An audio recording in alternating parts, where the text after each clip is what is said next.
Hello again. It's been a little while since I've spoken to you on one of these videos, and I thought it was timely to give an update on where we stand at the Ffestiniog and Welsh Highland Railways, and particularly with regard to our upcoming Bygones weekend and also the naming of Welsh Pony. I think I must start by once again saying a huge thank you to everybody who has contributed to keeping the wheels turning on both the Ffestiniog and Welsh Highland Railways in 2020. There's been an amazing effort by the volunteers, by all our staff and by the members and supporters who continue to help us financially, and quite frankly, without your help we simply wouldn't be here. When all this started, none of us had any idea of the impact that the pandemic would have, and particularly how long it would go on for. And you know, we've held on to the thought of having a vintage weekend on the Ffestiniog Railway in October as being, I guess, the reward at the end of a long and difficult season. But as you probably all know from the news, the number of infections are increasing again, and the number of restrictions in place have grown again. And so with that in mind, we've had to have a look at what we can do sensibly on our vintage weekend. Well, as you may know from the social media and our website, we've had to change vintage weekend completely. So much so, in fact, we've now called it Bygones Weekend. Now, I just wanted to explain why we're doing that, and it is all around the safety of our staff and the protection of our visitors. We had hoped we'd be able to have a vintage weekend that you'd all recognise, but we've had to change our booking arrangements so that you have to book for each train that you travel on. I know that the booking office are working really hard to make that possible, and I know that many people have made bookings already. I'm sorry we can't simply offer a rover ticket where you jump on any train. But the truth of the matter is that we need to protect you. We need to work by selling compartments and cleaning those compartments thoroughly. So that, I'm afraid, is how it must be. And I ask all of you to help and respect this, and also think about your social distancing. If you're visiting the stations, if you're taking photographs at the line side, please ensure you keep that 2 metres apart that the Welsh Government have in place as a restriction. Also, please bear with us if we ask you not to enter the station at some point because we're busy and there's a lot of people on the platform. We need to make sure that we don't overcrowd places and put you at risk. That being said, we're doing everything we can to put on a really good mixture of trains for the weekend, and we hope that you enjoy them and the videos and photos that come as a result of it. I'd like to move on now to talking about the naming of Welsh Pony.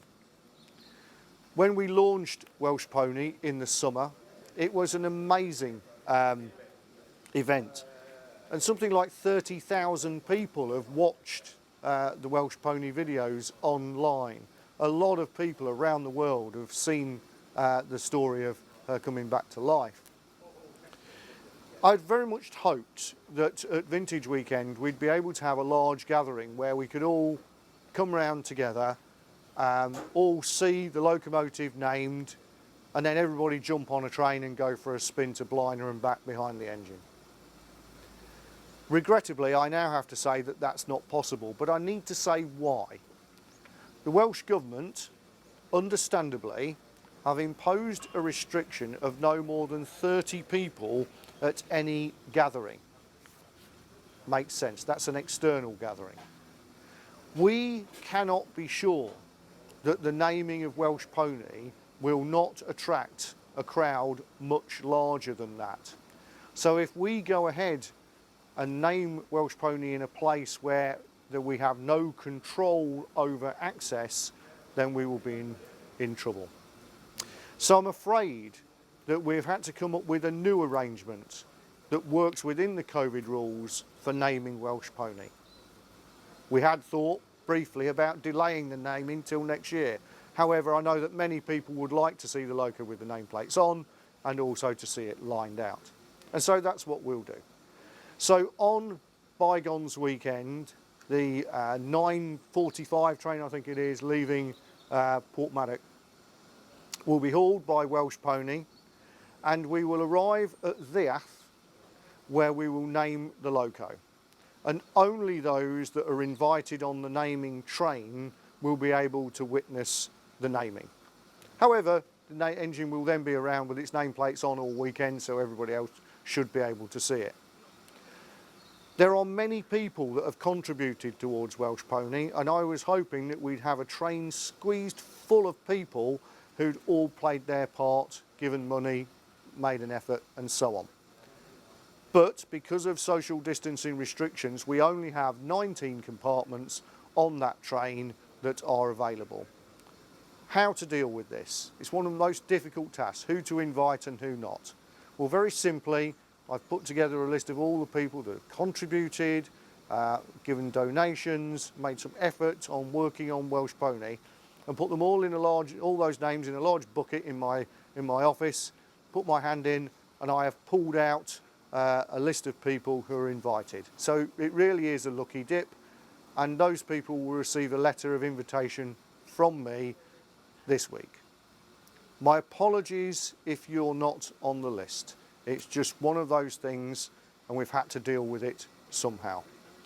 What we will be doing is asking some of our longest serving members of the society to name the engine, and the crew will be our youngest loco crew, which will be symbolic of handing over the locomotive from one generation to the next. I think in the circumstances that we face, it's a very appropriate thing to do, and I hope I can ask all of you for your support with this arrangement. And finally, just to say, we will of course do our best to stream the video from Ddiath, depending on the mobile signal, and it will be made available online very soon after the event so that you can all watch it on your laptops and phones and whatever. So thank you for your support. We look forward to seeing you all at the Bygones weekend. We hope you have a great time. I'm sure we will, and look forward to seeing you there. Thank you. Those of you who have been watching Welsh Pony will notice that on the driver's side of the cab, one of the works plates is missing. And this is because in the 1940s, the works and number plates were given away or sold or so on.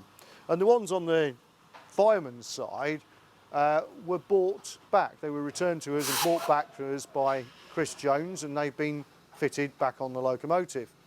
But the driver's side has one missing.